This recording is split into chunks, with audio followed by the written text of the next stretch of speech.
V Nemecku bolo zničených niekoľko veľkých uhoľných elektrární. Vyhodili ich do vzduchu samotní Nemci.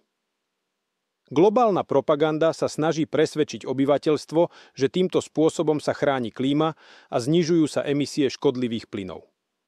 Nemci sa údajne veľmi zaujímajú o čistý vzduch a predchádzanie globálnemu otepľovaniu.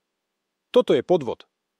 Hlavným dôvodom ničenia uhoľných elektrární v Nemecku je nedostatok uhlia. Graf znázorňuje, koľko uhlia sa ťaží v Nemecku. Ako vidíte, množstvo uhlia sa výrazne znížilo. Stal sa niekoľkonásobne menším. Toto nie je jediný problém s nemeckou energetikou. V roku 2018 bola v Nemecku zatvorená posledná baňa produkujúca vysokokvalitné uhlie.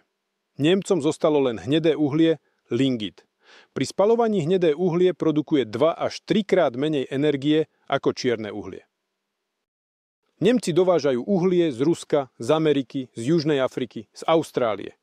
Ukazuje sa, že je to ďaleko a drahé. Preto Nemecko zatvára a potom vyhadzuje do vzduchu svoje uhoľné elektrárne. Nejde o slzy Grety Thunbergovej ani o emisie uhlíka. Dôvodom nie je boj za čistý vzduch. Dôvodom je nedostatok uhlia. Nemci nemajú čím vykurovať svoje elektrárne.